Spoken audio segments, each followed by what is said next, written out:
Why did the United States attack Libya, Iraq, Afghanistan, and Yemen? Why are U.S. operatives helping to destabilize Syria?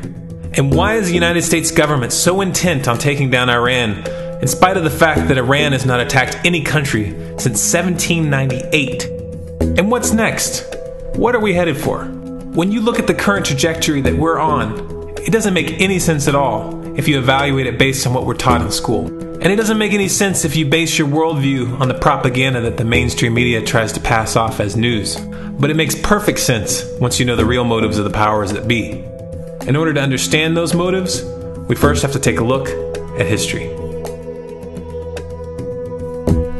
In 1945, the Bretton Woods Agreement established the dollar as the world reserve currency, which meant that international commodities were priced in dollars. The agreement, which gave the United States a distinct financial advantage, was made under the condition that those dollars would remain redeemable for gold at a consistent rate of $35 per ounce. The United States promised not to print very much money, but this was on the honor system, because the Federal Reserve refused to allow any audits or supervision of its printing presses. In the years leading up to 1970, expenditures in the Vietnam War made it clear to many countries that the U.S. was printing far more money than it had in gold. And in response, they began to ask for their gold back.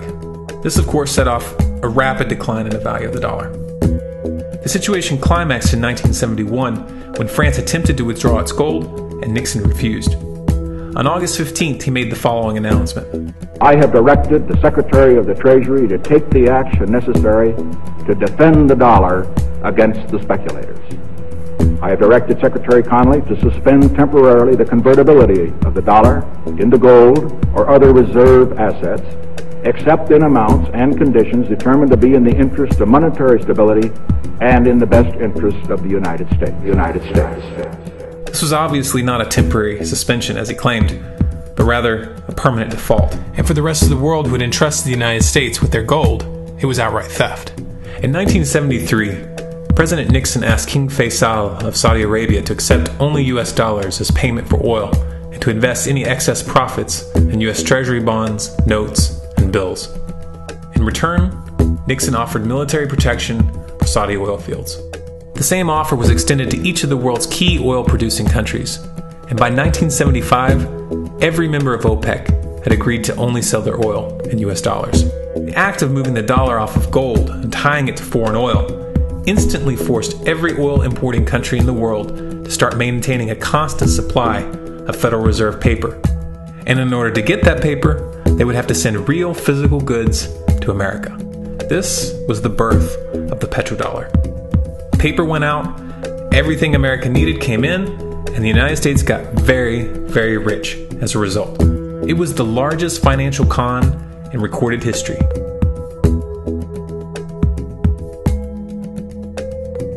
The arms race of the Cold War was a game of poker.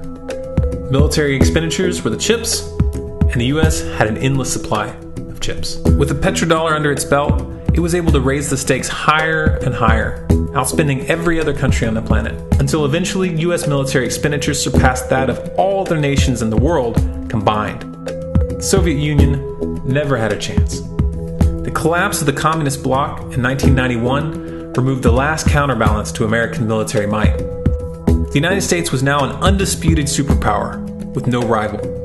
Many hoped that this would mark the beginning of a new era of peace and stability. Unfortunately, there were those in high places who had other ideas. Within that same year, the US invaded Iraq in the First Gulf War. And after crushing the Iraqi military and destroying their infrastructure, including water purification plants and hospitals, crippling sanctions were imposed which prevented that infrastructure from being rebuilt. These sanctions, which were initiated by Bush Sr. and sustained throughout the entire Clinton administration, lasted for over a decade and were estimated to have killed over 500,000 children. The Clinton administration was fully aware of these figures. We have heard that 500,000 children have died. I mean, that's more children than died in Hiroshima. And you know, is the price worth it? I think this is a very hard choice, but we think the price is worth it. Miss Albright, what exactly was it that was worth killing 500,000 kids for? In November of 2000, Iraq began selling its oil exclusively in euros. This was a direct attack on the dollar and on U.S. financial dominance, and it wasn't going to be tolerated. In response, the U.S. government, with the assistance of the mainstream media, began to build up a massive propaganda campaign claiming that Iraq had weapons of mass destruction and was planning to use them. In 2003, the U.S. invaded, and once they had control of the country, oil sales were immediately switched back to dollars. This is particularly notable due to the fact that switching back to the dollar meant a 15 to 20% loss in revenue due to the euro's higher value. It doesn't make any sense at all unless you take the petrodollar into account. So I came back to see him a few weeks later, and by that time we were bombing in Afghanistan. I said, "Are we still going to war with Iraq?" And he said, "Oh, it's worse than that." He reached over on his desk, he picked up a piece of paper, he said, I just got this down from upstairs, meaning the Secretary of Defense's office today, and he said, "This is a memo that describes how we're going to take out 7 countries in 5 years, starting with Iraq, and then Syria, Lebanon, Libya, Somalia, Sudan, and finishing off Iran. Let's take a look at the events of the past decade and see if you see a pattern. In Libya, Gaddafi was in the process of organizing a bloc of African countries to create a gold-based currency called the dinar, which they intended to use to replace the dollar in that region. US and NATO forces helped destabilize and topple the Libyan government in 2011, and after taking control of the region, US armed rebels executed Gaddafi in cold blood and immediately set up the Libyan Central Bank. Iran has been actively campaigning to pull oil sales off of the dollar for some time now, and it has recently secured agreements to begin trading its oil in exchange for gold. In response, the US government, with mainstream media assistance, has been attempting to build international support for military strikes on the pretext of preventing Iran from building a nuclear weapon. In the meantime, they established sanctions which US officials openly admit are aimed at causing a collapse of the Iranian economy. Syria is Iran's closest ally, and they are bound by mutual defense agreements. The country is currently in the process of being destabilized with covert assistance from NATO, and though Russia and China have warned the United States not to get involved, the White House has made statements within the past month indicating that they are considering military intervention. It should be clear that military intervention in Syria and Iran isn't being considered. It's a foregone conclusion, just as it was in Iraq and Libya. The U.S. is actively working to create the context which gives them the diplomatic cover to do what they already have planned.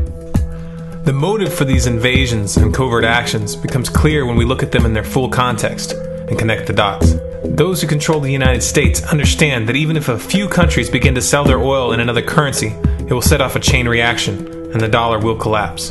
They understand that there is absolutely nothing else holding up the value of the dollar at this point, and so does the rest of the world.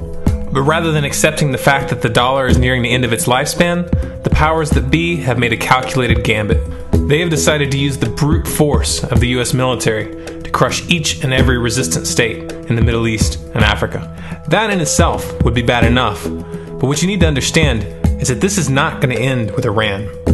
China and Russia have stated publicly and on no uncertain terms that they will not tolerate an attack on Iran or Syria. Iran is one of their key allies, one of the last independent oil producers in the region, and they understand that if Iran falls, then they will have no way to escape the dollar without going to war. And yet the United States is pushing forward in spite of the warnings. What we are witnessing here is a trajectory that leads straight to the unthinkable. It's a trajectory that was mapped out years ago in full awareness of the human consequences. But who was it that put us on this course?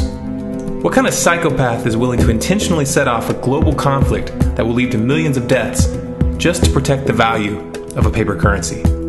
It obviously isn't the president. The decision to invade Libya, Syria, and Iran was made long before Obama had risen to the national spotlight. And yet, he's carrying out his duty just like the puppets that preceded him. So who is it that pulls the strings? Often the best answer to questions like this are found by asking another question. Qui bono? Who benefits? Obviously, those who have the power to print the dollar out of thin air have the most to lose if the dollar were to fall. And since 1913, that power has been held by the Federal Reserve. The Federal Reserve is a private entity owned by a conglomerate of the most powerful banks in the world. And the men who control those banks are the ones who pull the strings. To them, this is just a game. Your life and the lives of those you love are just pawns on their chessboard. And like a spoiled 4-year-old who tips the board onto the floor when they start to lose, the powers that be are willing to start World War III to keep control of the global financial system. Remember that when these wars extend and accelerate. Remember that when your son or your neighbor's son comes back home in a flag-draped coffin. Remember that when they point the finger at the new boogeyman, because the madmen who are running this show will take this as far as you allow them to. So how much time do we have left? It's a question I hear constantly, but it's the wrong question. Asking how much time we have left is a passive posture. It's the attitude of a prisoner who's waiting to be taken out to a ditch and shot in the back of the head. What are our chances? Can we change course? Also the wrong question. The odds don't matter anymore. If you understand what we're facing, then you have a moral responsibility to do everything in your power to alter the course that we're on, regardless of the odds. It's only when you stop basing your involvement on the chances of success that success actually becomes possible. To strip the ill-begotten power from the financial elites and to bring these criminal cartels to justice will require nothing less than a revolution. The government is not going to save us. The government is completely infiltrated and corrupt to the core. Looking to them for a solution at this point is utterly naive. There are 3 stages of revolution, and they are sequential. Stage 1 is already underway. Stage 1 is the ideological resistance. In this stage, we have to actively work to wake up as many people as possible about what is happening and the direction we're headed. All revolutions originate from a shift in the mindset of the population, and no other meaningful resistance is possible without it. Success in this stage of the game can be measured by the contagion of ideas. When an idea reaches critical mass, it begins to spread on its own and seeps into all levels of society. In order to achieve that contagion, we need more people in this fight. We need more people speaking out, making videos, writing articles, getting this information onto the national and international stage. And we especially need to reach the police and the military. Stage 2 is civil disobedience, also known as nonviolent resistance. In this stage, you put your money where your mouth is, or more accurately, you withhold your money and your obedience from the government, and you do everything in your power to bring the gears of the state to a halt. Practiced in mass, this method alone is often enough to bring a regime to its knees. However, if you fail at this stage, Stage 3 is inevitable. Stage 3 is direct physical resistance. Direct physical resistance is the last resort, and it should be avoided and delayed as long as possible. And it should only be invoked after all other options have been thoroughly exhausted. There are those who talk tough and claim that they will resist when the time comes. But what those people fail to realize is that if you are inactive during the first 2 stages and save your efforts for the last resistance, then you will fail. When the Nazis were moving door to door, dragging people out of their homes in Germany, that was the time to fight back physically. But due to the lack of ideological resistance and civil disobedience leading up to that moment, even an armed uprising would have likely failed at that point. An armed uprising can only succeed if the people have established an attitude of active resistance. And active resistance is only possible after their minds have broken free from the mainstream propaganda. If you want to fight back, it's now or never. You're not going to get another chance, and the stakes are far higher than they were in Nazi Germany.